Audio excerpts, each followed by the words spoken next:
Where are you watching from tonight? And what time is it for you right now? Wherever you are, I'm glad you found your way here. Let the weight of the day drift off your shoulders now. You're safe, you're welcome, and you've arrived at just the right time, the hour when stories whisper loudest. Let me take you to a quiet street few maps still name, a lane choked by ivy and mist where lamplight ends and shadows begin. This is Wren Hollow, and at its farthest bend stands a house that has been waiting. It's tall, crooked, and framed in weather-worn brick the color of ash. The windows are thin and bowed with age. The roof slopes like it's leaning into some long-forgotten conversation with the trees. The garden has long since become a thicket of wild roses, knotting themselves into the fence as if trying to hold the house still. But it's the attic window that people remember. It glows, not always brightly, and never with the sharpness of electric light, but softly, steadily, like a lantern left in the highest tower to guide someone home. It never flickers, it never darkens, and no one can quite remember when it first began to shine. Children used to dare each other to run up the path and touch the porch. Teenagers left chalk markings on the sidewalk, arrows and warnings. One boy even made it to the front steps, but the door creaked open before he knocked. He ran, screaming, moved away the same year. Since then, no one's come close, until tonight. Margaret Ellery, archivist for the Everbrook Historical Society, walked alone beneath the dimming sky, clutching a leather satchel and a list of heritage properties due for assessment. She wasn't drawn by the window, nor the rumors, only by a line item and a due date. The house was listed as Wren Hollow, uninhabited, entry not recommended. She paused at the gate. Fog coiled through the iron bars, thick and slow, like breath from sleeping lungs. She adjusted her scarf, clicked on her lantern, and pushed gently. The gate opened without protest. Crunching gravel gave way beneath her boots. Dry leaves spiraled from the porch above. A single vine curled around the handle of the front door, brittle and pale. She knocked once. No reply. She knocked again. The door drifted open. The scent of old cedar, forgotten books, and time-worn dust poured out, warm and oddly inviting.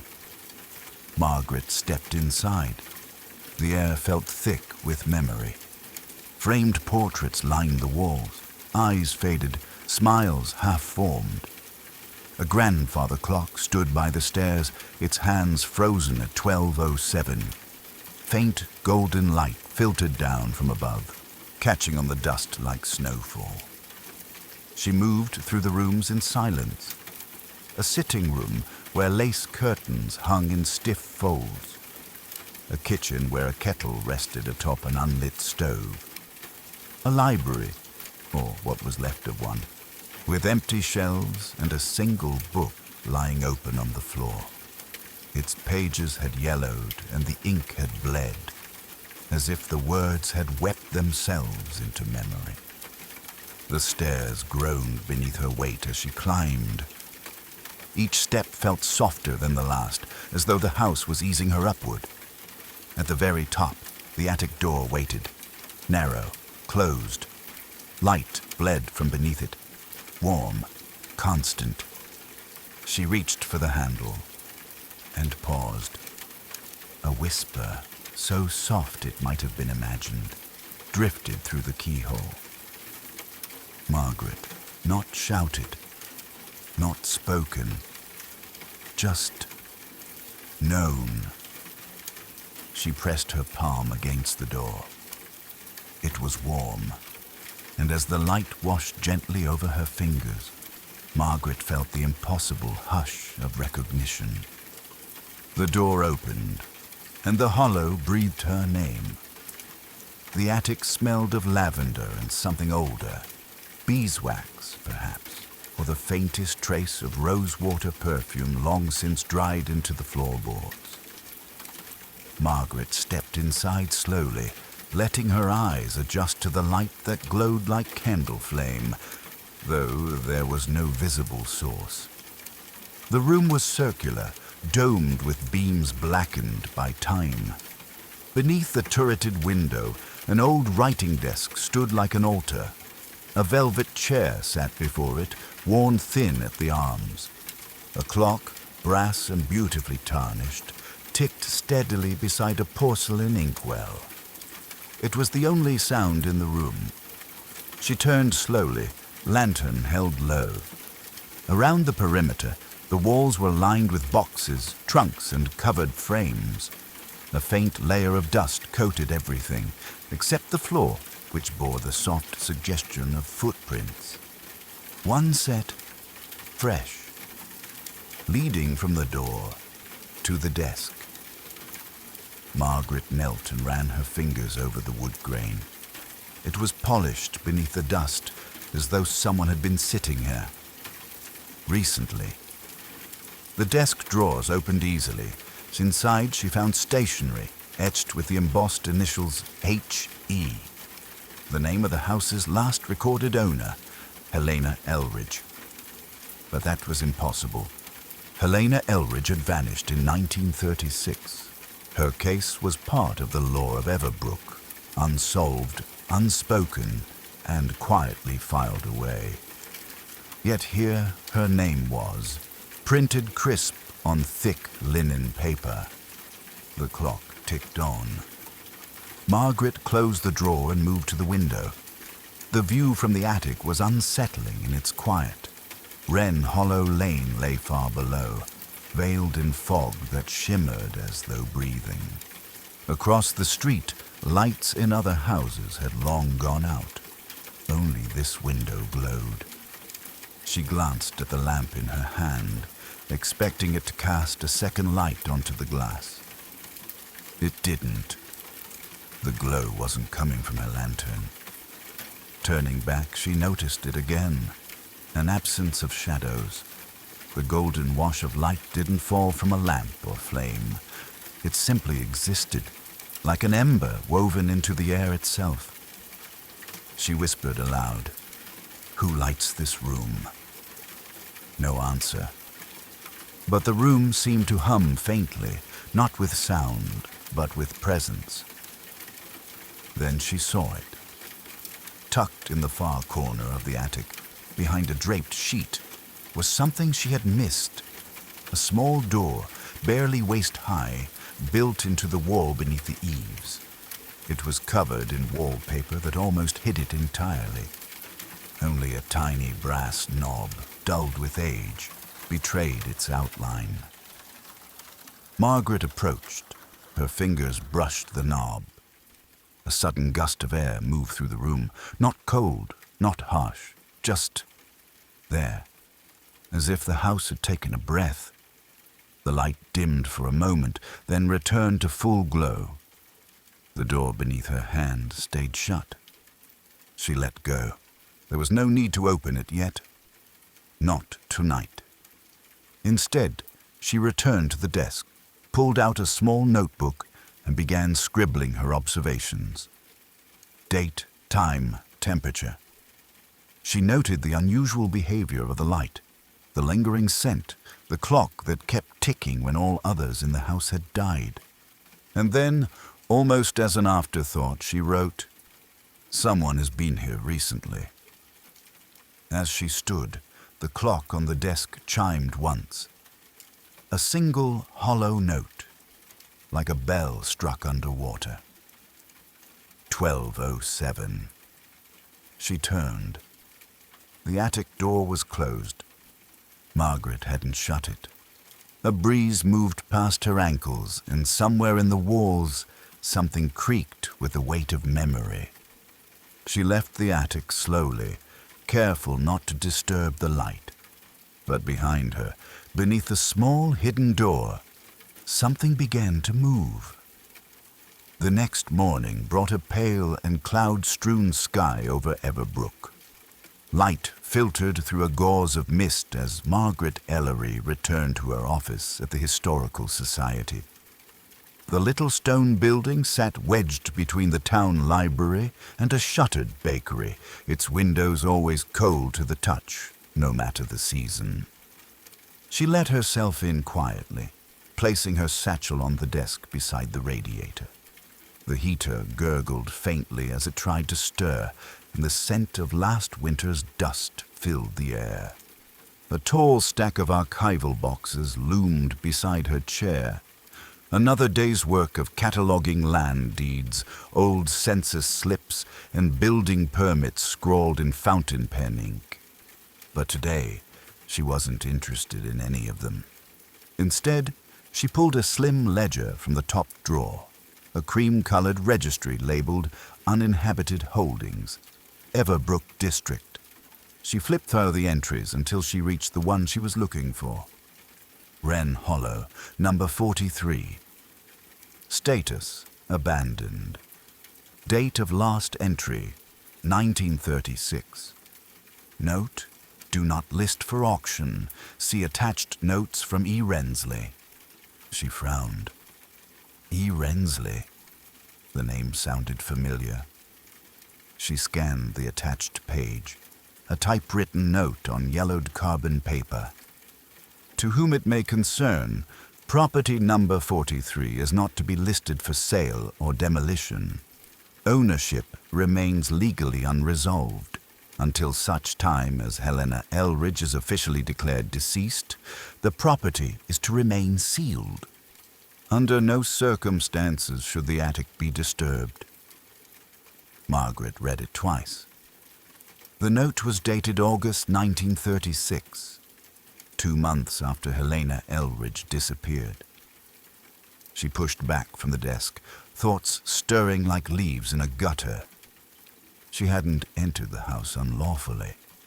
The Preservation Board had cleared it for interior inspection, but this document, this felt like something deeper, a warning dressed in formality.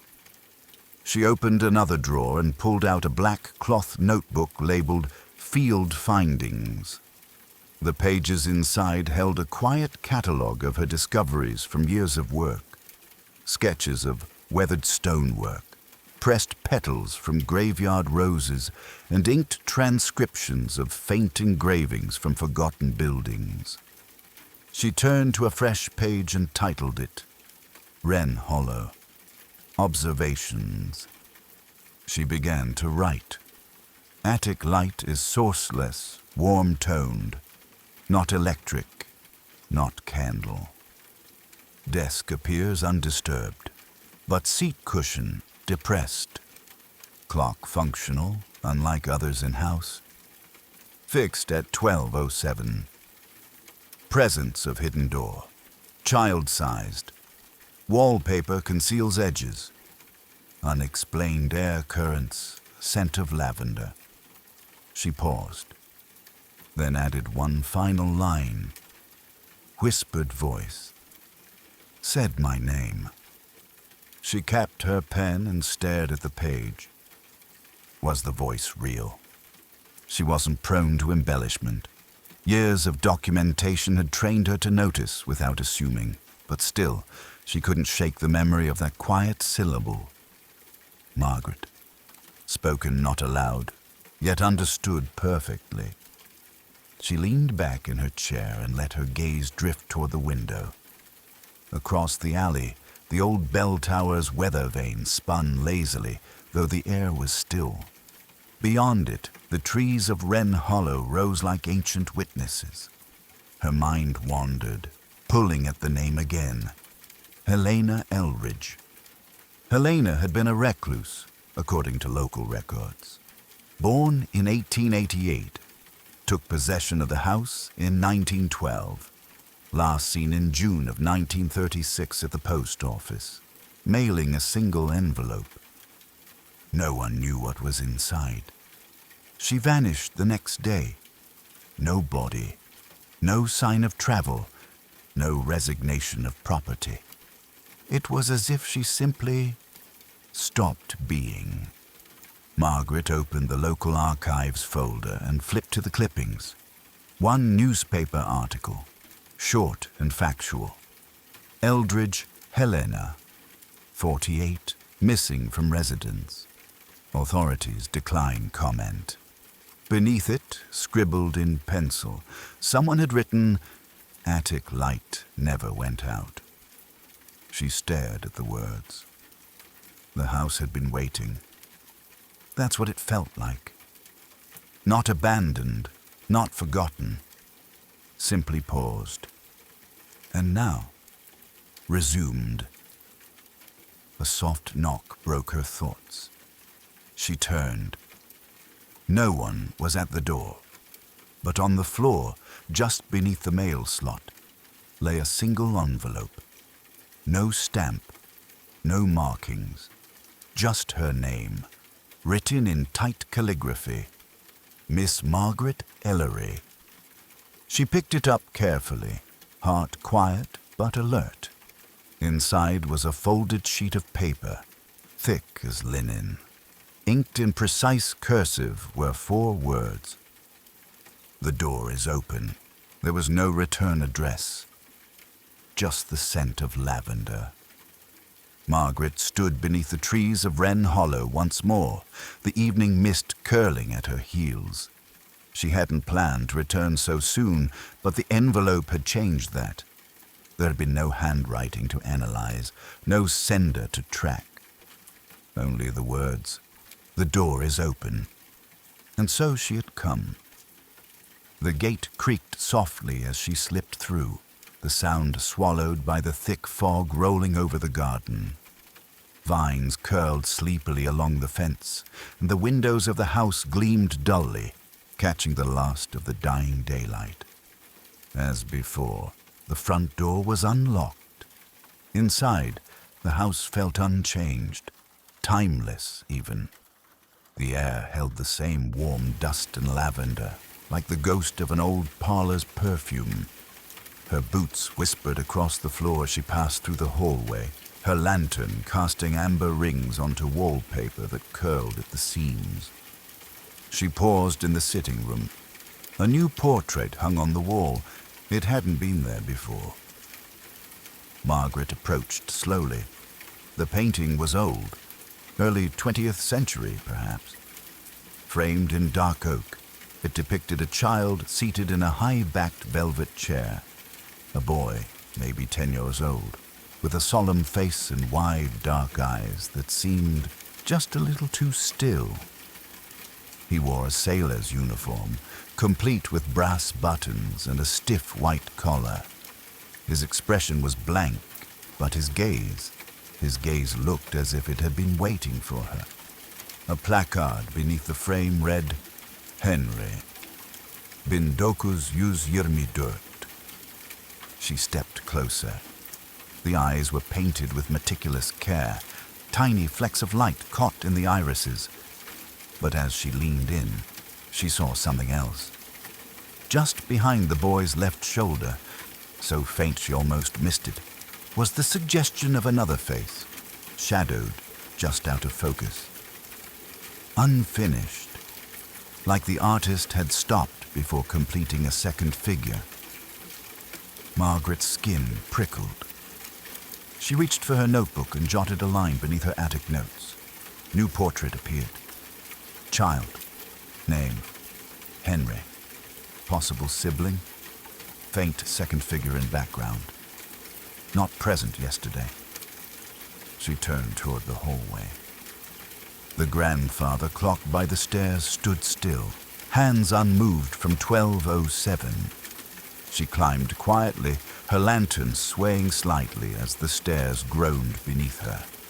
The house was less still than yesterday, not noisy, but attentive, as if listening.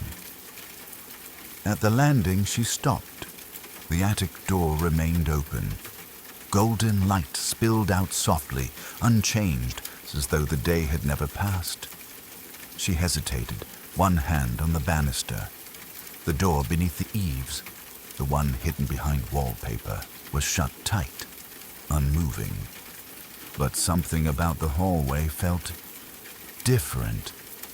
She approached the nearest bedroom and nudged the door with her foot. Inside, the furniture was draped in white sheets. A narrow bed, a rocking chair, a dressing table with a mirror that had long since lost its silvering. But on the floor, beneath the bed, was a small metal car. It looked freshly placed. Margaret bent to examine it. Dustless, untarnished. The wheels moved freely, and the name Henry was carved faintly on its underside. She placed the toy on the dressing table and stood still, listening. The silence was too complete. Then, a whisper. Not a word this time, but a breath exhaled softly near her shoulder. She turned sharply. No one. But in the mirror's cloudy surface, she saw it. A shape. Small. Standing beside her for the briefest moment before fading like mist. She did not cry out. She did not run. Instead, she whispered back, "It's all right." And she meant it.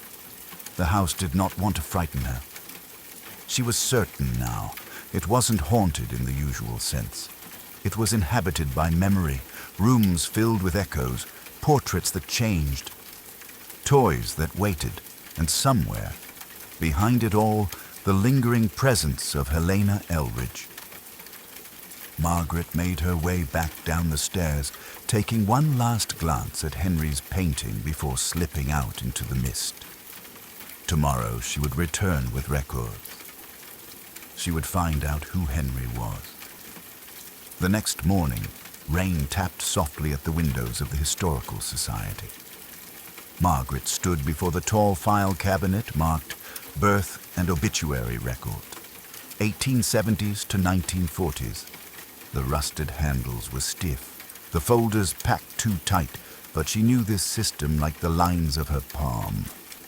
She found the one labeled EH and laid it open across her desk. Henry Elridge, she whispered aloud. Born 1914. Died. Her voice trailed off. There was no death date. She examined the page again. Son of Helena Elridge. No father listed. Only a home address. Number 43 Wren Hollow Lane. The registry ended with an asterisk and a handwritten note in the margin. Presumed missing, 1925. See incident file. Margaret rifled through the accompanying drawer. There it was, tucked between worn newspaper clippings and a photograph in sepia tones. A brief report, typewritten and formal. May 7th, 1925, Henry Elridge, age 11, last seen playing in the garden of number 43 Wren Hollow. Reported missing by mother, Helena Elridge. Searched extensively by local authorities. No sign found. Presumed drowned in the marsh, though no body recovered. Case remains open. She frowned. The marsh. Wren Hollow backed onto the woods, not a body of water. The only marshland had dried up decades ago, filled in with stone and soil by the township. There was no record of flooding, no erosion. The idea of Henry wandering into it felt strange and wrong. She studied the photo. A boy with dark eyes and a white collar stood in front of the turret window. His face was unmistakable. The same child from the portrait. She ran her finger beneath the image. Beneath Henry's feet, barely visible, was another shape in the photograph. Blurry, out of focus, standing half in shadow.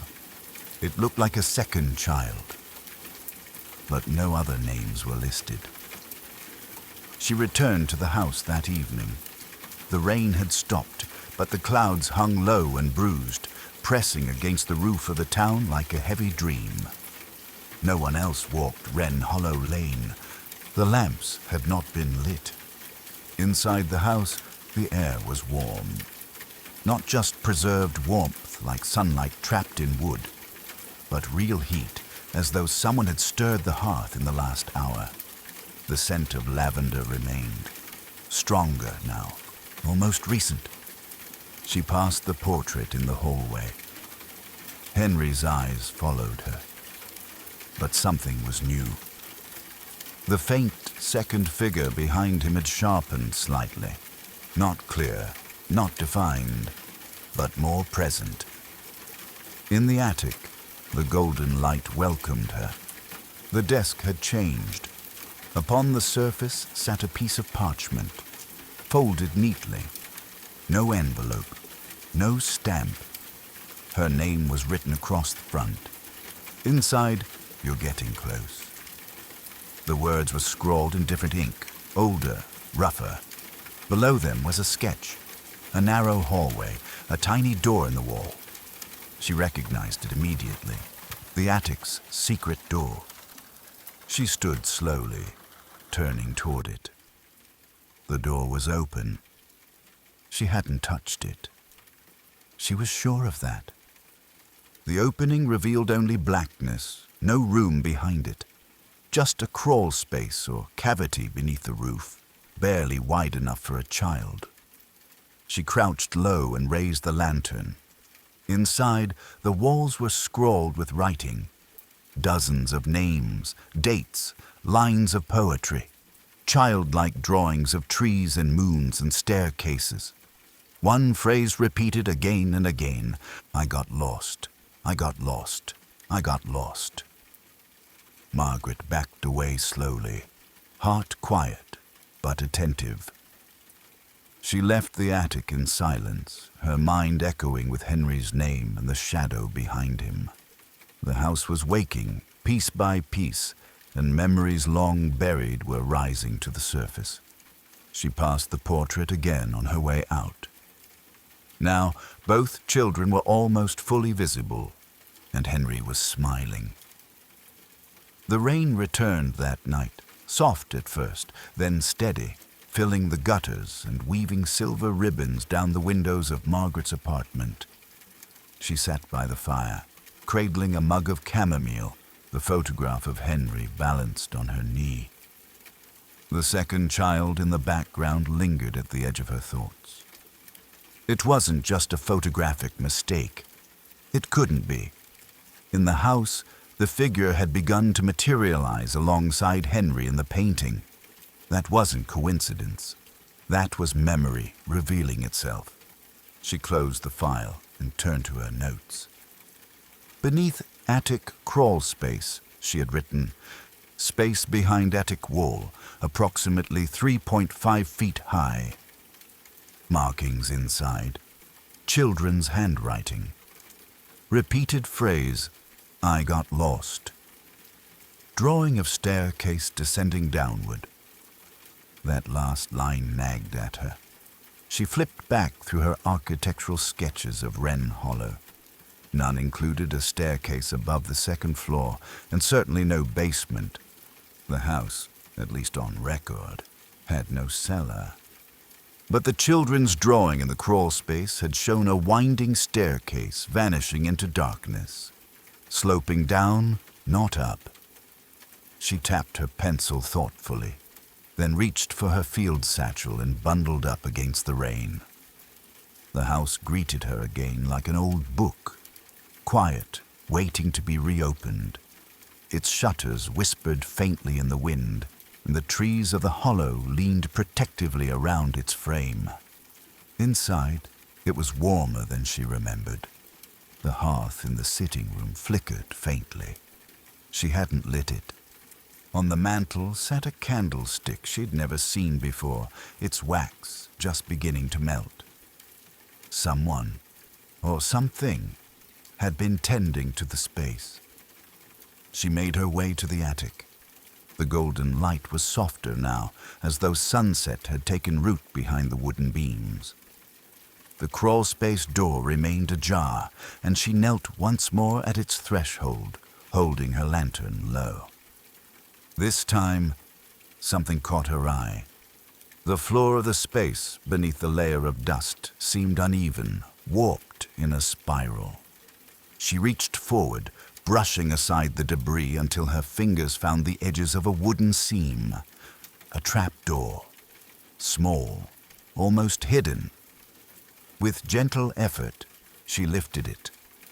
A breath of air escaped the darkness beneath, carrying a scent of stone, age, and faint lavender. She aimed her lantern downward. Stairs. Narrow, wooden, descending into shadow like a forgotten throat in the house's throat. No rail, just worn steps curling into stillness. She hesitated, but only for a moment. Then she climbed in. Each step groaned softly under her weight, but held. The walls were tight, barely wider than her shoulders. Faint markings lined the plaster, names, dates, tiny carvings of hands and stars and faces. 10 steps. 15. Then the staircase opened into a low-ceilinged chamber. She paused at the threshold. The room was circular, paneled in cedar, with candle sconces set into the wall, though none were lit. In the center stood a child-sized desk, a rocking chair, and in the far corner, a large toy chest carved with vines and moons. Everything was coated in dust, but untouched by decay. She stepped closer, lifting her lantern. The desk bore a name scratched faintly into its surface. Henry. Beside it, a second desk, smaller, its surface blank. She opened her notebook, heart quietly thrumming, and wrote, "Secret room beneath attic." 2 desks, child-sized. Carvings suggest long presence. Air is warm, lavender-scented. Not a basement. A memory. As she wrote, something shifted behind her. A soft click, the sound of a chest creaking open. She turned. The toy chest lid had lifted an inch. Inside, nestled among a few crumbling toys and a folded quilt, lay a leather-bound book. Its cover was embossed with an emblem, a weather vane and a crescent moon. She opened it carefully. Blank pages, except one, the first, written in the same careful script from the attic note. "I remember. Do you?" She closed the book with care, and as she did, a low creak echoed above. Footsteps in the attic, directly overhead. Something was moving in the room she had just left. She ascended slowly, quietly, lantern in hand. At the top of the staircase, the crawlspace door remained open. Beyond it, the attic stood still, empty, except for a single marble resting in the center of the floor. She picked it up. It was warm to the touch. Margaret sat at her desk the following morning, the marble from the attic placed beside her cup of tea. It no longer felt warm, but it held the memory of warmth, like the way a pillow remembers the shape of a head after sleep. She had cleaned the dust from the leather-bound book and examined it page by page. The interior remained blank, save for the first sentence, "I remember. Do you?" The handwriting was neat, careful, too practiced for a child, yet small, like one trying to write in grown-up script. She turned the book over in her hands again, searching for any maker's mark, any date or stamp. There was nothing but that weather vane and moon symbol. It tugged at her memory. She had seen it before.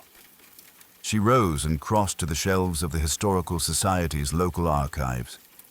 She moved instinctively now, her fingers dancing over spines until she pulled down a book titled Wren Hollow, Foundations and Folklore.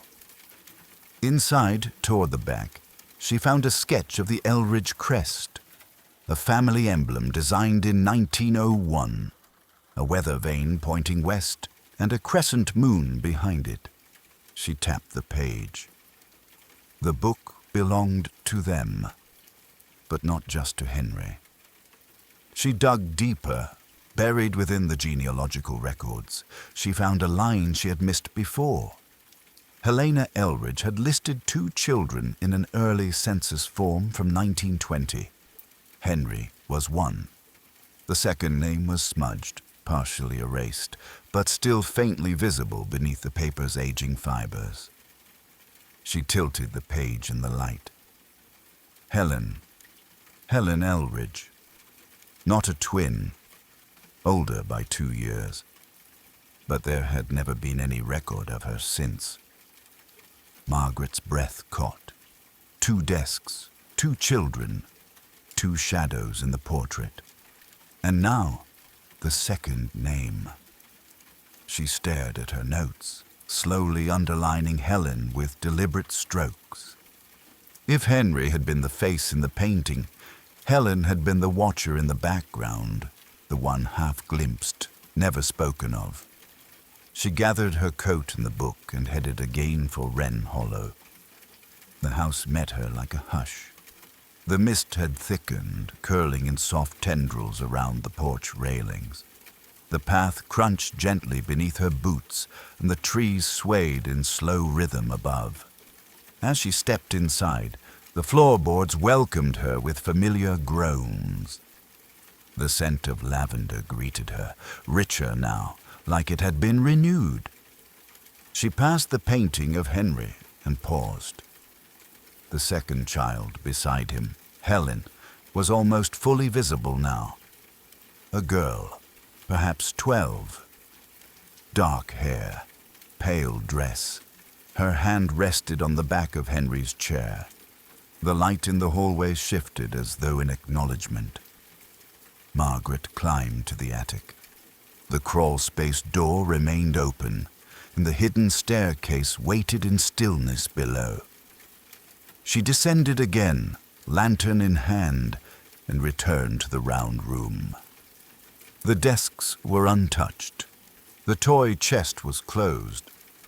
She crossed the space and opened the leather-bound book once more. A new page had been filled. Different handwriting now, tighter, more hurried. She went first. I followed. Beneath it, a drawing. A spiral staircase with the moon above and roots curling beneath. Margaret exhaled slowly and knelt between the 2 desks. She whispered into the quiet, "Helen, I know your name." The silence shifted.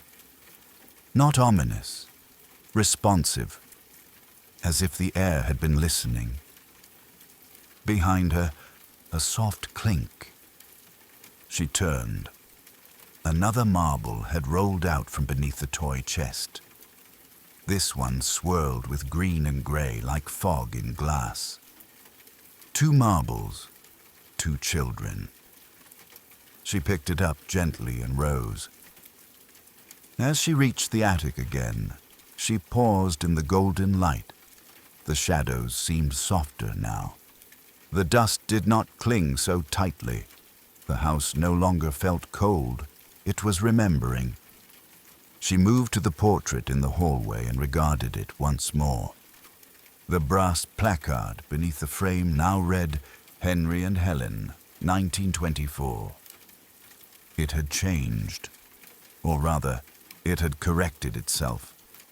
And now they both were watching her, not haunting, just waiting. The morning fog refused to lift. It drifted through Wren Hollow like a ghost still searching for its place, veiling rooftops and tree branches in silver hush. Margaret stepped carefully down the narrow lane, a folded letter clutched tightly in her gloved hand. She hadn't written it. Not really.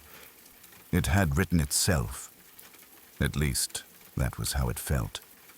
The night before, she'd sat at her kitchen table, unable to sleep, the 2 marbles set gently in a ceramic dish beside her candle. The blank leather book lay open. She had meant only to write down her thoughts, something to untangle the story forming in her mind. But her pen had moved in strange rhythms, unthinking, as though recalling, not inventing. Now the letter read, "To anyone who finds this, I am Helen.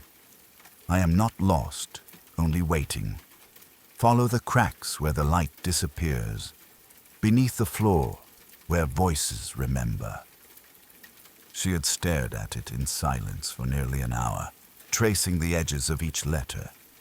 She returned to the house that morning not with answers, but with a question she didn't know how to phrase aloud.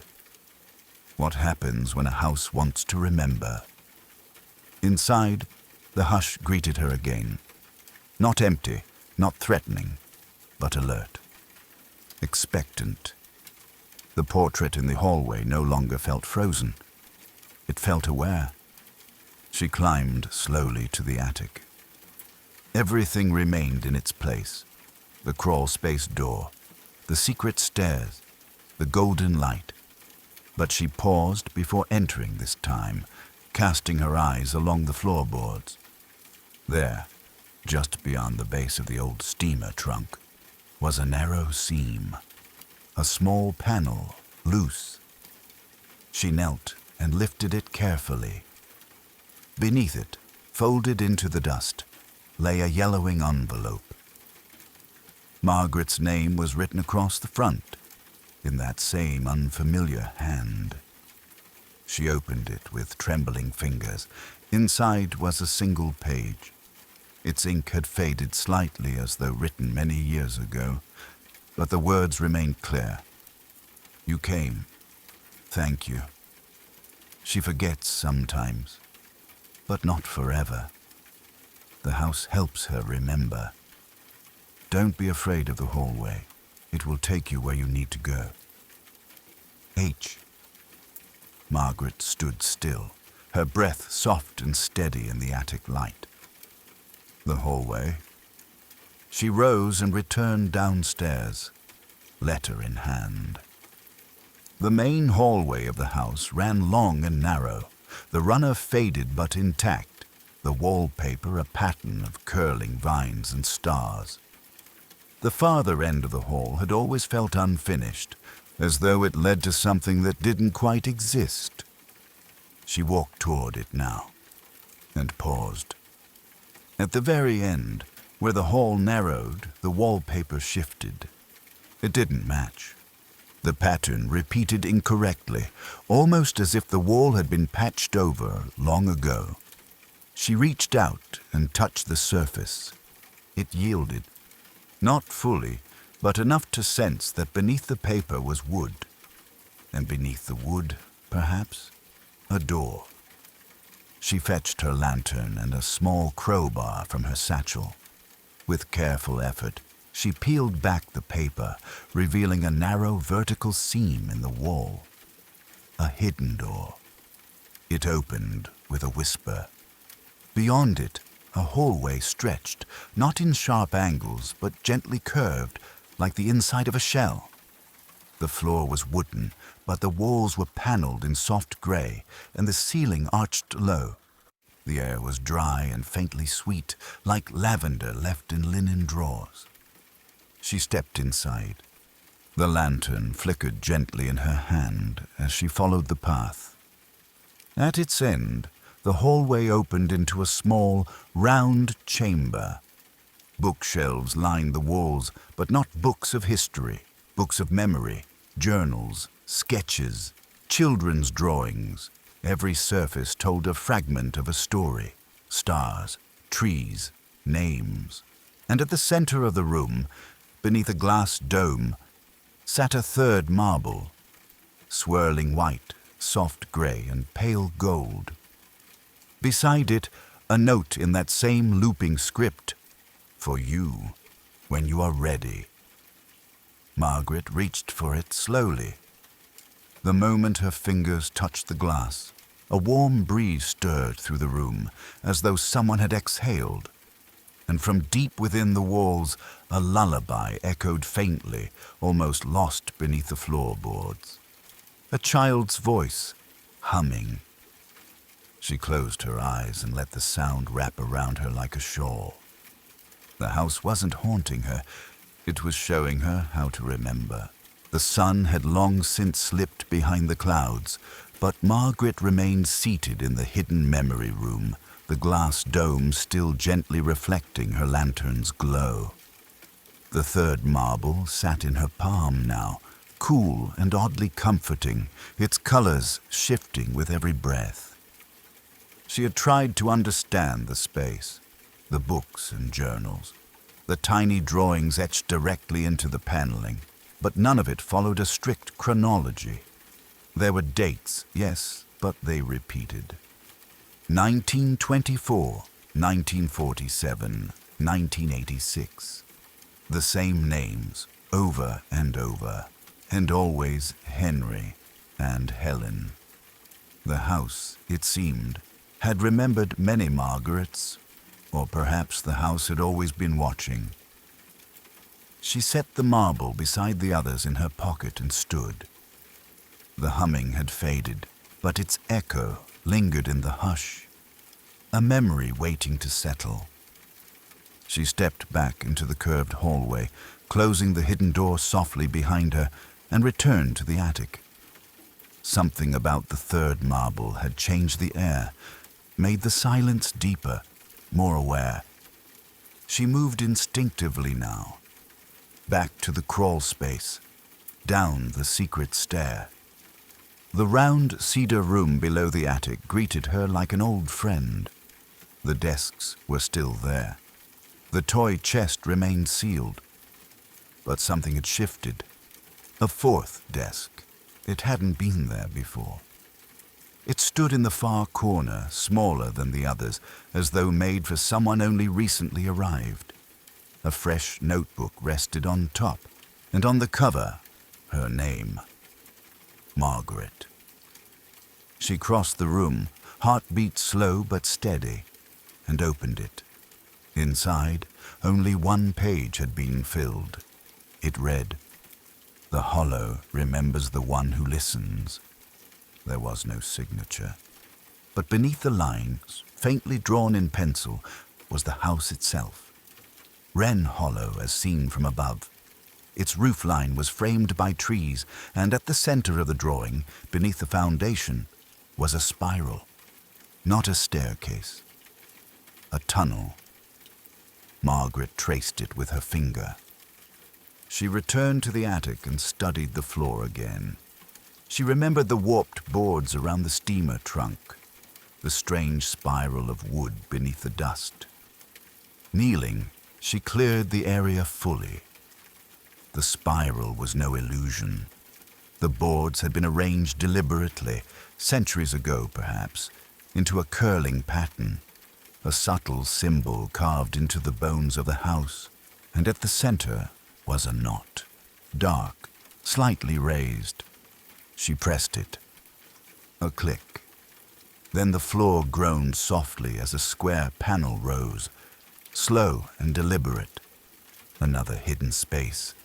This one led not to stairs, but to a sloping tunnel lined in stone and timber, barely tall enough to crawl through. The air that wafted up was cool and damp, laced with a scent of soil and lavender. She hesitated only a moment before retrieving her lantern. Then she crawled inside. The tunnel curved gently downward like a rabbit warren made by careful, ancient hands. Carvings lined the walls, symbols, stars, moons, names in looping scripts. At regular intervals, small sconces marked the passage. She didn't light them. The lantern's breath was enough. After what felt like 10 minutes of slow descent, the tunnel opened. A vast underground chamber revealed itself, tall enough to stand in, its walls ribbed with exposed roots and old brick. A shallow pool shimmered in the center, its surface smooth as glass. Above it hung dozens of marbles suspended on threads of silver wire. red, blue, green, gray, gold, white. They spun gently, like constellations waiting to be named. At the base of the pool sat a bench, and on it a fourth notebook. This one was older, leather-bound. Pages rippled with age. She opened it carefully. Inside were journal entries from someone else, someone who had found this room before. Most were signed with an M. Miriam, Margaret, Madeline, different names, same hand, or the house's hand. She read slowly, the words written in soft, careful strokes. She's still here. Helen. Not lost. Just waiting.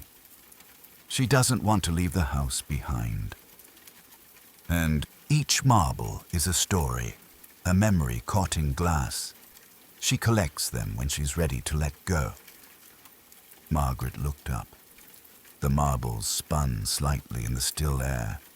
She whispered, "Helen, what are you trying to show me?" And the lantern flickered. Not from a breeze, but from a breath. Somewhere nearby, someone exhaled. Margaret lingered in the underground chamber far longer than she intended. The air carried the weight of story, unspoken, unhurried. She sat on the old bench beside the marble pool, fingers grazing the edge of the leather-bound journal, watching the suspended orbs sway gently above her. Each marble spun at its own pace, as if turning through a memory known only to itself. Some glowed faintly in the dimness, while others remained still and dark. She wondered what stories they held, and whether some had forgotten themselves entirely. The name Helen was written again and again in the journal, not just as a signature, but as a presence. Helen wept when the door wouldn't open. Helen waits in the blue room. Helen saw herself again, but it wasn't her. Margaret closed the journal and stood slowly, the lantern throwing shadows long across the stone walls. There was more to be seen. She followed a narrow passage out of the chamber, guided by instinct and the occasional flicker of lavender-scented air. The corridor curved gently upward until she emerged behind the library fireplace, into a panel she hadn't noticed before. A pressure latch gave way, and the panel slid open with a whisper. She stepped into the room softly. The library was silent, unchanged. But a presence remained, like a whisper that had not quite finished speaking. She crossed the room toward the far end, where the wall bore a single oval mirror framed in tarnished brass. She had seen it before, thought nothing of it, but tonight the mirror felt different. Not like a reflection, but like a memory looking back. She stood before it. Her own face greeted her in the glass. But the background was wrong. The room reflected in the mirror did not match the library around her. The rug was green, not red. The books were arranged differently. And sitting in a high-backed chair at the far end of the reflected room was a girl. Not Margaret. The girl looked about 12, her dark hair braided neatly, her dress old-fashioned but clean. She sat perfectly still, hands folded on her lap, and she was looking directly at Margaret. Margaret didn't move. The girl tilted her head slightly, then raised one hand and pointed to the corner of the mirrored room. Margaret leaned closer. There, barely visible in the shadows of the reflected space, was a wooden door, narrow, unmarked. The girl mouthed something silently. It looked like, "Come home." And then she was gone. The mirror returned to its proper reflection. Margaret's heart beat steadily, not with fear, but with a quiet knowing. The girl had not been a ghost. She had been an invitation, a memory seeking return. She reached out and touched the mirror's surface. Cold, smooth, solid. But something had changed behind her. She turned. The corner of the library, just beside the grandfather clock, bore a patch of wall she had never noticed before, paneled in faded green. She stepped toward it. The panel opened inward, revealing a small staircase sheathed in velvet dust. The air smelled faintly of ink and dried flowers. She ascended. At the top of the stairs, she found a room. It was the one from the mirror. Same rug, same green wallpaper, same high-backed chair. Only now the chair was empty. On a small table beside it sat a marble, pale lavender, threaded with soft gold. And beside it, a photograph. A girl. The same girl from the mirror. Her name written in soft ink on the back. Helen, 1923. Margaret sat in the chair and looked out the window. The sky was still. The fog had returned. And below, down the quiet lane, no lights flickered. She held the marble gently and whispered, "I see you." And from somewhere within the walls, faint and sweet, a girl's voice replied, "I know." Margaret awoke with a gentle start, still seated in the green upholstered chair beneath the attic gable window. She hadn't meant to fall asleep, yet the room had wrapped around her like a lullaby, silent, soft, unthreatening. Outside, the trees swayed in the dawn fog, their branches rocking like slow, crooked metronomes. The lavender marble still rested in her hand. It glowed faintly in the morning hush, like a nightlight reluctant to let go of its dreams. She turned it slowly in her fingers. Something had shifted in the air around her, not just in the house, but within herself. She stood and descended the narrow stairs, tracing her way back through the now familiar corridors of Wren Hollow. She knew the path by heart, the panel by the grandfather clock, the fireplace in the library, the tunnel behind the floorboards. And down there, in the hollow beneath the house, the marbles waited. She entered the chamber quietly, lantern flickering in her palm. Now 5 marbles hovered above the pool, including the new lavender one, which rose gently from her hand as she stepped into the room. It joined the others on its own, as if drawn by breath. The space felt more complete now. The bench beside the water bore a folded note that hadn't been there before. It read, "The lavender belongs to the garden. Follow the roots." She looked around the chamber. Roots had long since claimed the lower corners of the space, some curling like vines around the stone, others descending deep into the floor. But one root, a thick, winding braid of wood and soil, twisted up the far wall, disappearing into a gap just large enough to crawl through. She followed. The passage was earthy, narrower than before, and with each movement forward, the scent of lavender deepened, sweet and heady and old. Not the smell of cut flowers, but of dried bundles stored for generations in linen closets and steamer trunks. Eventually, the tunnel opened into a room unlike the others. It was circular, its ceiling vaulted, the walls plastered in a faded floral print. The floor was soil, not stone. In the center stood a stone planter ringed with dried lavender, and growing in the middle was a single stalk of the plant, still alive, still purple. And at its base, buried halfway in dirt, was a wooden box. Margaret knelt. The box opened with ease. Inside, wrapped in oilskin and tied with a fraying ribbon, were letters, dozens of them, some crisp and never opened, others softened by time, their ink faded to sepia, all addressed to the same name, Helen Elridge. Each bore a date, one per year, for decades, some in children's handwriting, others in careful adult script. She unfolded one.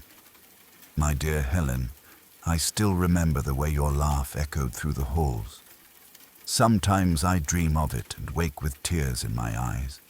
I hope this letter finds its way to you. I never stopped believing you're still here. It was signed in a looping hand. Henry. Another, later. Miss Elridge, I believe this house holds secrets, kind ones. Stories sealed into brick and wood like petals between pages. I think I've heard you humming. If so, thank you for the comfort. I needed it this year. Signed, Margaret, archivist. A letter from herself.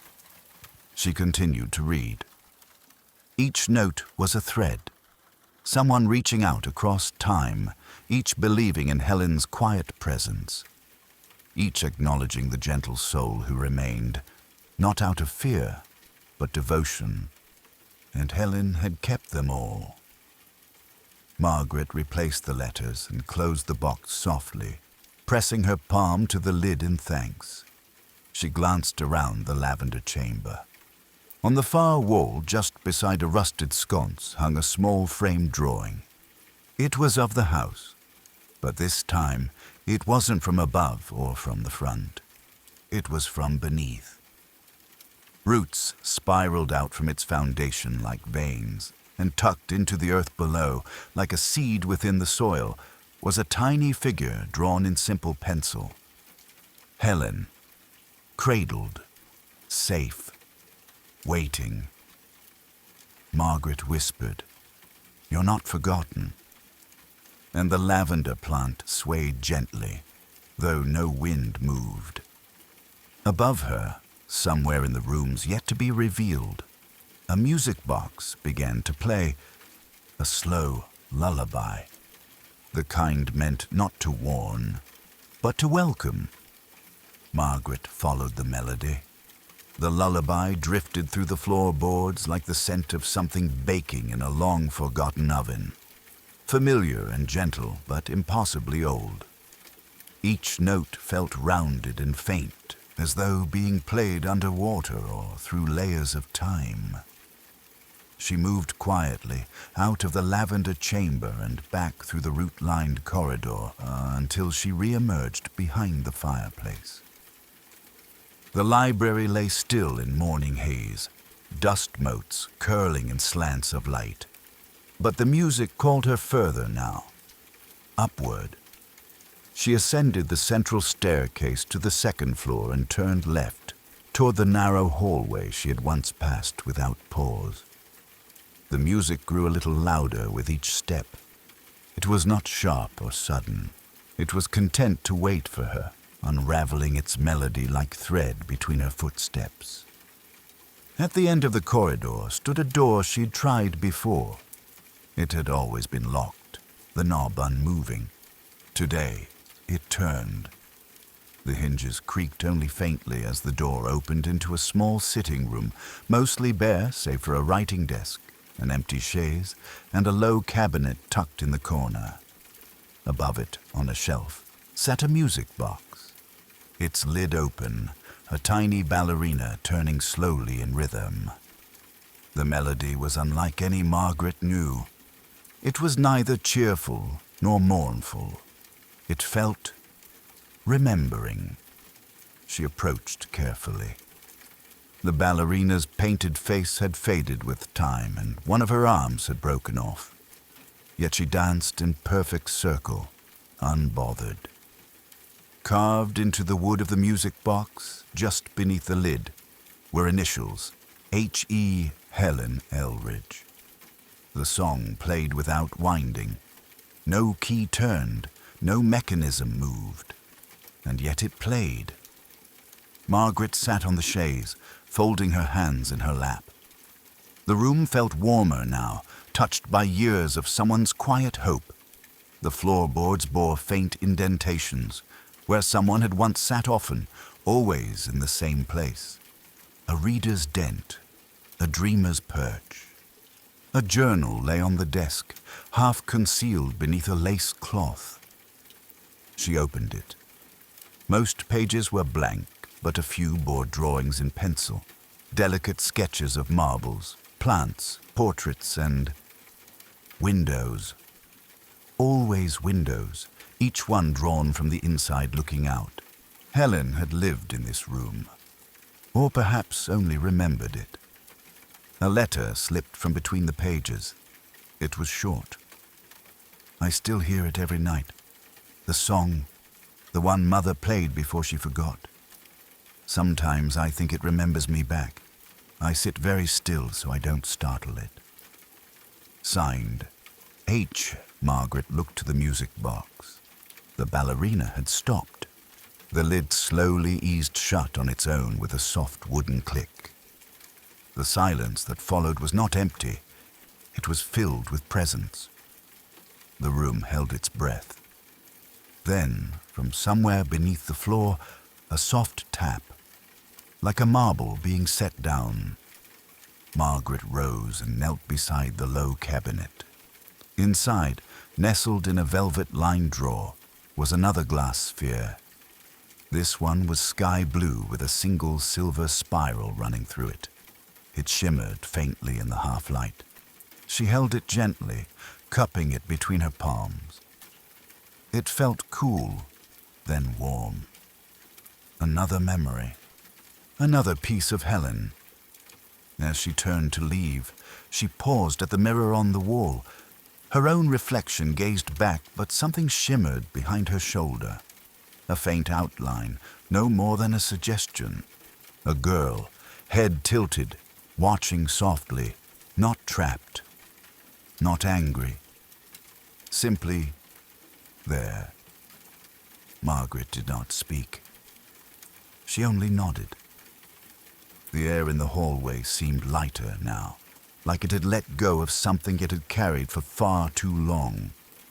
And as she returned to the stairs, a whisper followed, not through sound, but through stillness, a feeling that said, "We're halfway home." The day had not yet burned through the mist, and Margaret welcomed the quiet haze that blanketed the upper halls. She moved slower now, not from fear, but reverence, as though each corner of Wren Hollow deserved a pause, a glance, a breath. The house responded in kind. Its silences no longer felt empty, but watchful, like an old friend who had waited a long time to be seen. She reached the double doors at the end of the eastern hallway, tall, arched, and paneled in dark wood. For days they had refused her, but this morning one of them stood slightly ajar. She touched it gently. Beyond lay a long-forgotten conservatory. The air smelled of soil, dust, and the ghost of green things. Morning light filtered in through stained glass skylights, casting quiet colors over tiled floors and ivy-streaked walls. Though much of the greenery had long since withered, a few stubborn vines still clung to life, coiled around metal stands and cracked pots. At the center stood a single wrought-iron chair, and beside it an old gardener's table, its surface chipped and uneven. Something glinted on the table beneath a thin layer of dust. A marble. Pale green, almost translucent, like a glass version of early spring. It was nestled inside a shallow ceramic dish beside a cracked watering can. No note this time, No journal, only the marble and its stillness. Margaret didn't take it yet. She wandered through the space first, trailing fingers over faded leaves, old seed packets, the remnants of gloves and broken shears. There was peace here, sadness too, but not despair. This room had been loved. At the far wall where ivy nearly swallowed the windows, she found something unexpected, a painting. It was small, square, and hung crookedly. Beneath the grime, she could just make out its image, a woman standing among rows of wild herbs. Her face was turned away, but Margaret could see a braid over one shoulder and the hem of a white apron. The title plate beneath read simply, Helen. Something shifted behind her. She turned to find a wooden drawer in the gardening table now open, though she hadn't touched it. Inside, wrapped in oilskin, was a tiny book, more sketchpad than diary. Inside, pressed flat, were drawings of flowers, herbs, and garden layouts. Notes in a looping hand labeled them all: lavender for memory, chamomile for sleep, rosemary for grief, foxglove only for careful hands. The last page was different. It showed a map of the house, not its rooms, but its roots. Lines extended from the conservatory down into the walls, weaving toward the place beneath the house. Margaret took the marble from the dish. It felt lighter than the others. She whispered, "Thank you," though she didn't know why. As she stepped toward the door, something flickered in the far window. Not a person, not a shadow, just a change in the light. But it was enough. A signal. Outside, the fog was beginning to lift, and far below her feet, in the hollow where marbles waited, the pale green one began to hum. The light that slipped into Wren Hollow that afternoon was muted and golden, the kind that softened every corner it touched. The storm that had lingered at the edge of the sky had drifted elsewhere, leaving behind a hush so complete it made Margaret feel as though she were walking inside a held breath. She wandered without rush now, letting the house guide her. Down the grand stair, past the library door, she followed the hallway behind the dining room, one she hadn't explored in full. Here, the walls narrowed slightly, and the wallpaper was a deeper shade, patterned in maroon ferns and faded blue-gray leaves. This corridor ended in a rounded door with a small iron latch. The latch clicked open easily. Inside was a modest parlor, one of the smallest rooms in the house. Its walls were covered in portraits. Not grand oil paintings like those in the front hall, but smaller works. Sketches in pencil, ink studies, watercolors on paper, some barely larger than a hand. A single window looked west, framing the low sun as it touched the treetops. Margaret stepped inside. She noticed first the silence. No ticking, no groaning floorboards, only the distant, muted hush of wind pressing gently against the glass. The kind of quiet found in a memory. The portraits were of women. Different ages, different styles.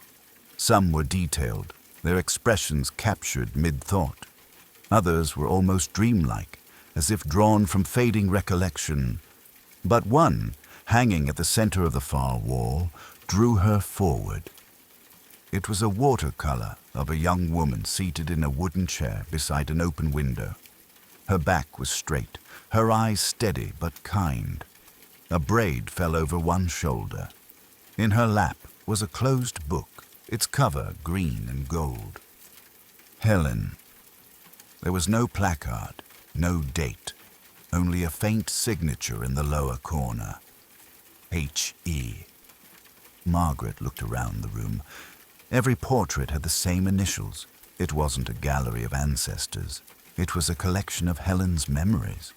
People she had known, faces she had once drawn, perhaps as practice, perhaps as prayer. Below the portrait of Helen was a small table, and on it a marble. This one was pale gold, streaked with smoky gray. Its surface shimmered like sunlight through old lace curtains. Margaret reached for it, then paused. There was something tucked behind the frame, just visible from the side.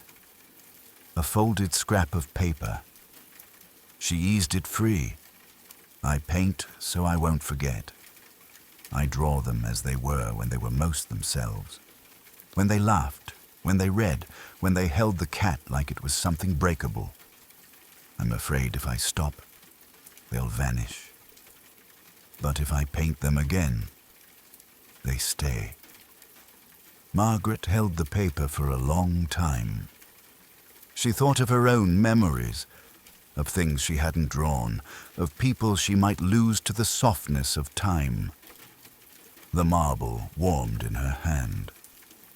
The sun dipped lower. In the portrait, Helen's eyes seemed to look slightly to the side now, as if someone, had entered her peripheral view. Margaret whispered, "You've remembered enough.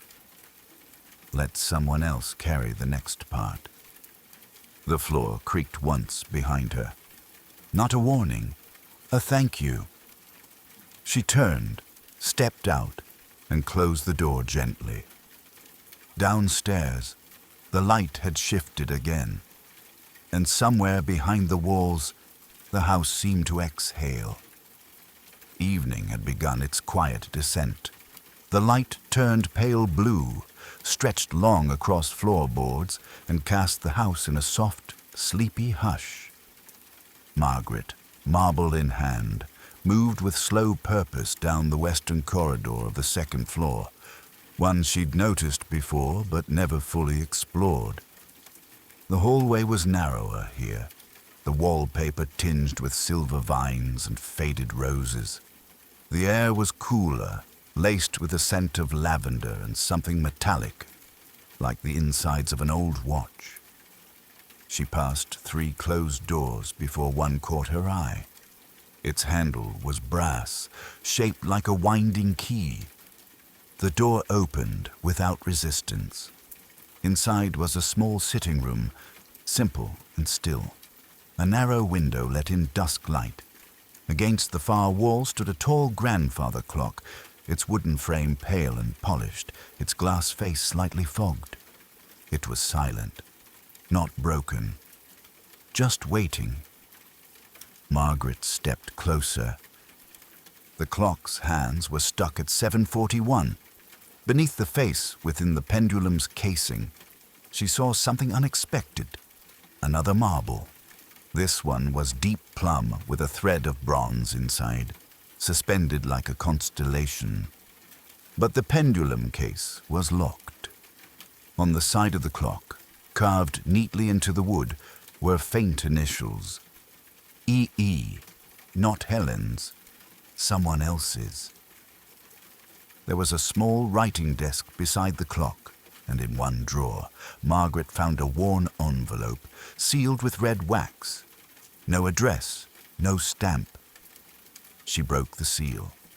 Inside was a letter. "To the one who hears the ticking again. My father built this clock the year my mother forgot my name. He swore it would hold time for her, keep the hours safe until she returned to herself. It did not. But in the silence, I learned to listen differently. The key is where I last felt her hand. No signature." Margaret folded the letter, then looked to the room.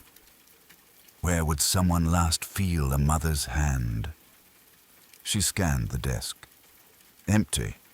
The shelves, bare. The clock offered no clues.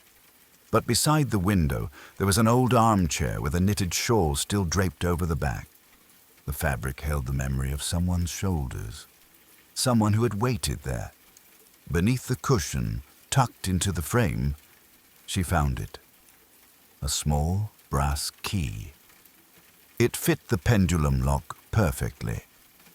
The case opened with a soft click, and the marble inside rolled gently into her hand. As she withdrew it, the pendulum gave one small swing. The clock did not resume its ticking, but the air in the room shifted.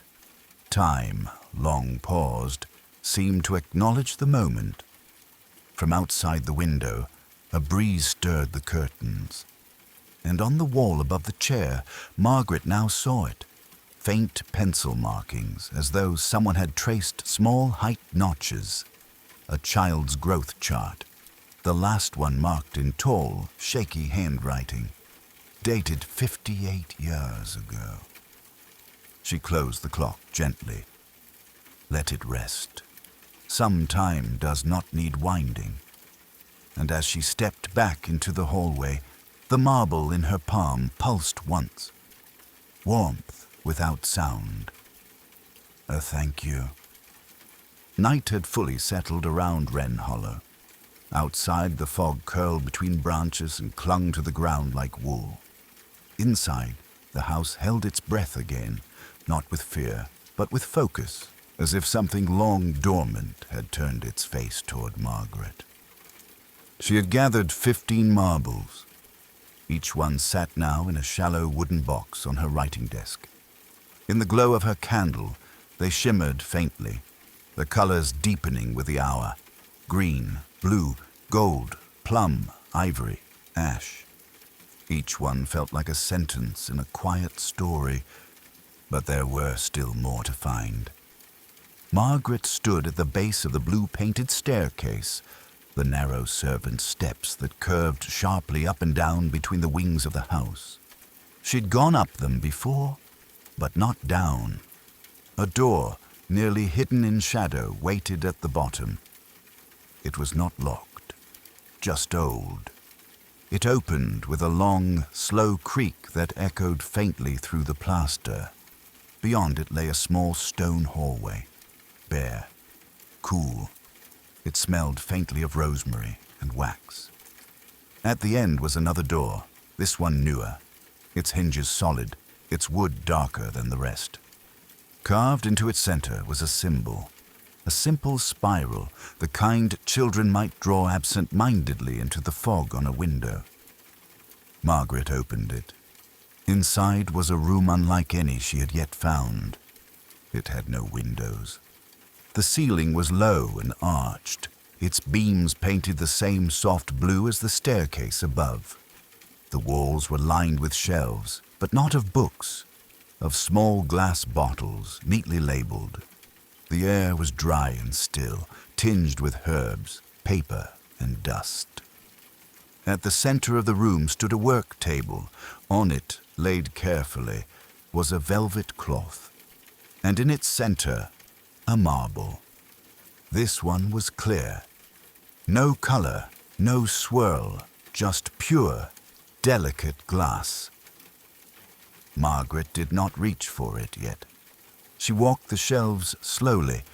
Each bottle had a name, some botanical, some personal.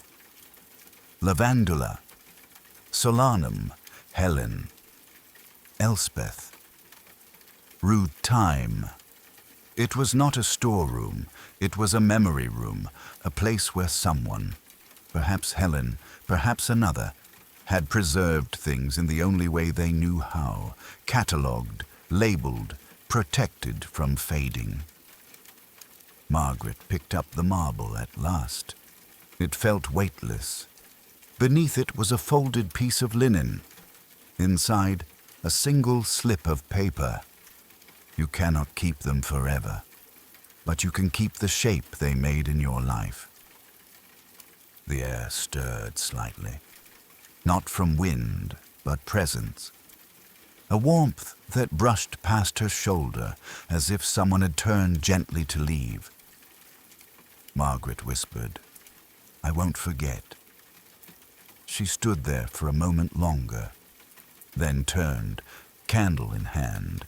and made her way back up the stairs. Behind her, the door closed with a soft thud. Not a warning, a good night. The wind had picked up outside, carrying whispers through the trees and pushing the fog across the garden like pale breath on glass. Inside Wren Hollow, candlelight fluttered against the walls, and the sound of the old house seemed to drift upward, like something remembering itself. Margaret stood beneath the third-floor landing, where a small angled door curved beneath the gable. It was barely 4 feet tall and painted the same dusty cream as the molding. She hadn't noticed it before. It was shy, half hidden by a wardrobe that leaned just slightly toward the banister. She knelt and opened it. A narrow stairway led upward into the eaves of the house. She ducked inside, candle in hand. The space above was longer than she'd imagined, a narrow gallery running the spine of the attic, with beams sloping low on either side. Dust clung to the air like lace, and the boards creaked beneath her steps. It was quiet, but not empty. Along one wall, a row of canvases leaned shoulder to shoulder, oil paintings in a range of styles and sizes. Some were framed, others raw at the edges, brush strokes still thick and textured. Each one showed the house, but not as it was, as it might have been. In one, Wren Hollow sat at the edge of a lake, moonlight reflecting off black water. In another, it was surrounded by candles, floating mid-air in a field of stars. One canvas showed the house split down the middle, each half turning away from the other. Another showed it in ruins, and yet another, unfinished, showed the house open like a doll's model, every room visible, every hallway lit. In the attic window, a girl stood holding a candle. Margaret. She stepped back, breath catching slightly. The figure in the painting was turned just so, hand extended behind her, as if offering something invisible. On the floor beneath the easel, a single marble. This one was the color of frost, pale blue, nearly white, with a fine thread of silver that swirled endlessly, like steam. Margaret bent to pick it up.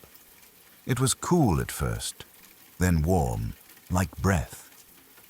She placed it carefully into her pocket beside the others and returned to the gallery wall.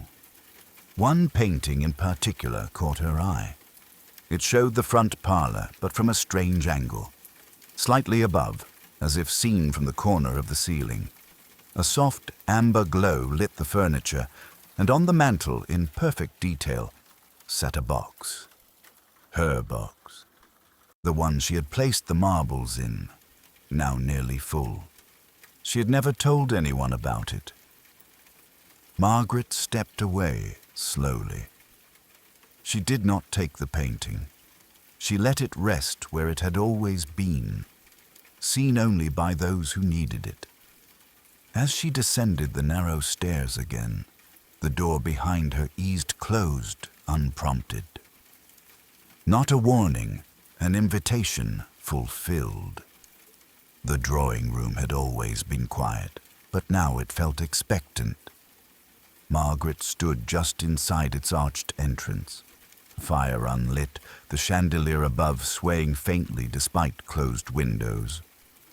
Moonlight filtered in through gauzy curtains, painting the room in silver-blue shadows.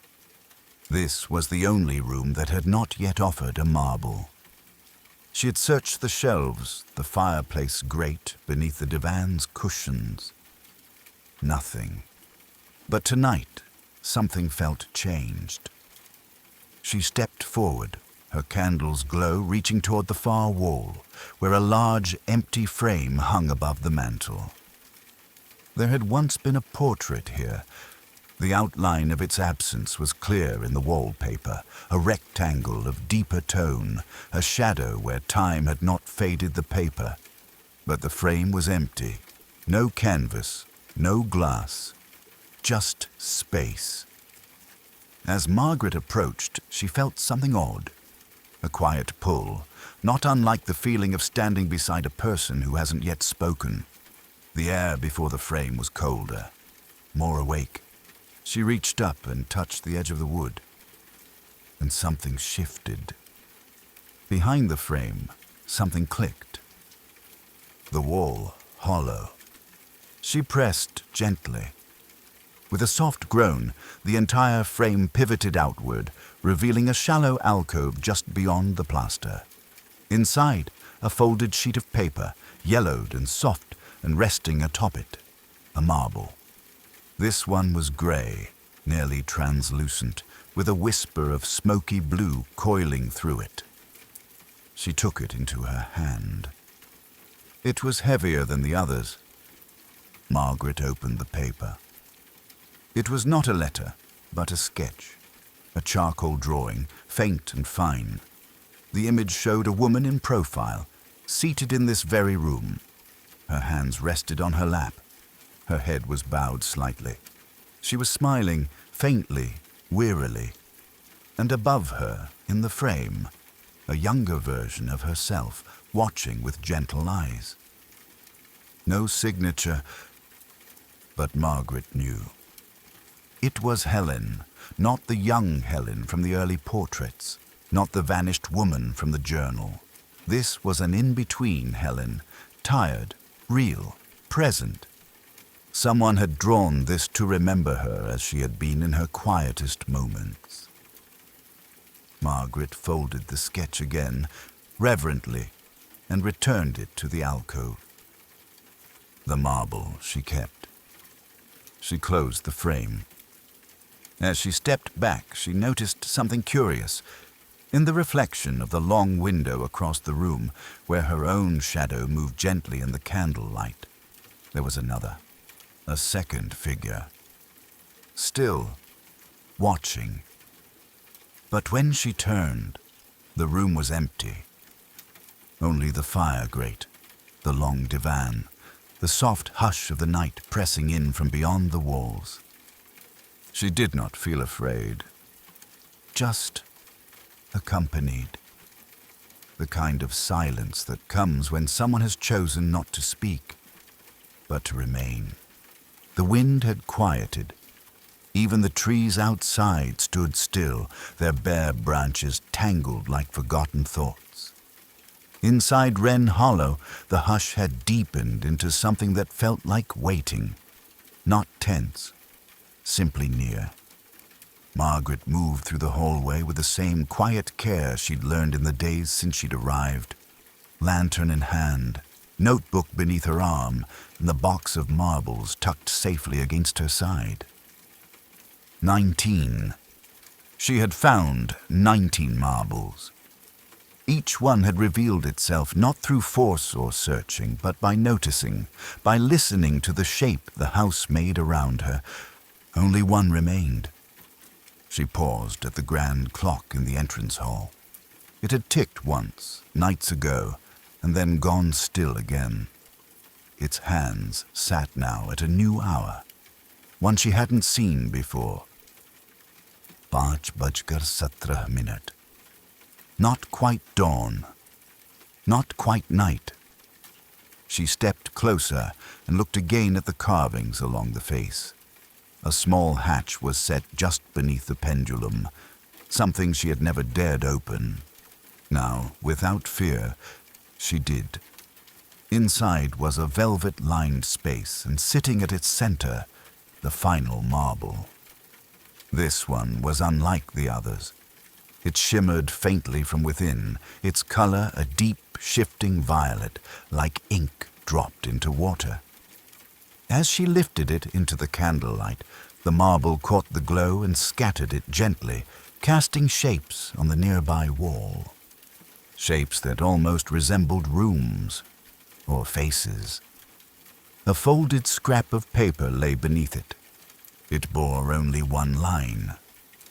When the marbles are gathered, the house will remember you. Margaret closed the hatch softly. She did not need to ask what came next. She knew. She returned to the drawing room, the heart of the house, and placed the 20th marble into the wooden box, aligning it with the others. As the final one clicked gently into its place, the room seemed to breathe, not loudly. Just a subtle exhale, as though the walls had relaxed. The chandelier above did not sway, but the candlelight beneath it brightened, briefly, casting a warmth across the mantel. Margaret sat in the armchair. The silence that settled now was different, not empty, not echoing, full, complete. A presence surrounded her, not singular, not haunting, but layered. The house had not offered answers. It had offered a story, its own and hers, now woven quietly together.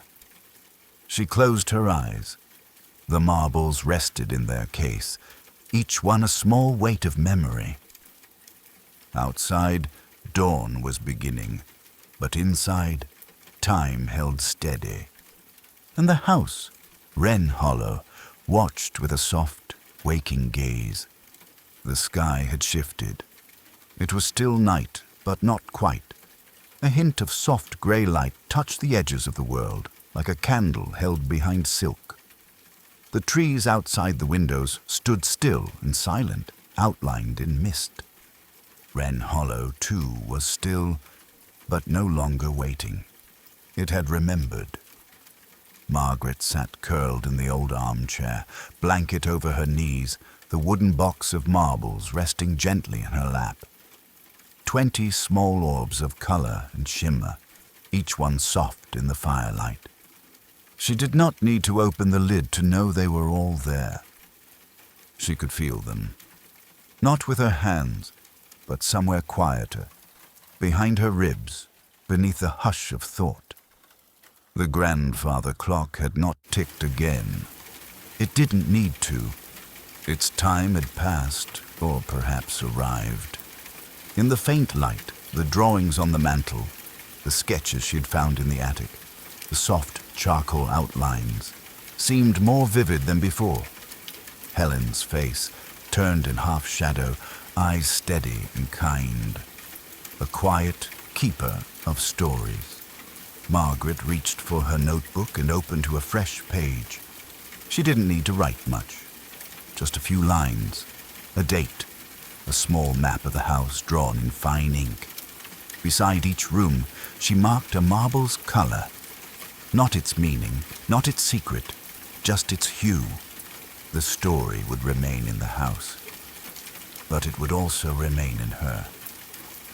The wind outside shifted again, this time warmer with the faint scent of thawed soil and damp leaves. Somewhere, a distant crow called once, then fell silent again. Wren Hollow didn't speak. It never had. But in its hush, there were answers. Not the loud kind, not the final ones, just peace.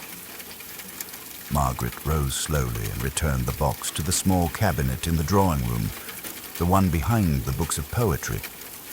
She nestled it into the corner, beneath a folded scarf, beside a dried sprig of lavender. Someone else would find it someday, and the house would welcome them too. She made her way through the hall one last time. The wallpaper didn't flicker, the doors didn't creak. Everything simply breathed in unison. As she stepped outside, the mist parted gently before her. The morning air touched her face with cool fingers, and behind her, the windows of Wren Hollow shone faintly golden. Margaret didn't look back. She didn't need to. Some places are not meant to be left. Not truly. They live in the quiet corners of the mind, in the hush of dusk, in the pause before sleep. And if you ever return, not with footsteps, but with memory, they will remember you too. Good night, listener. Rest well. The story is done.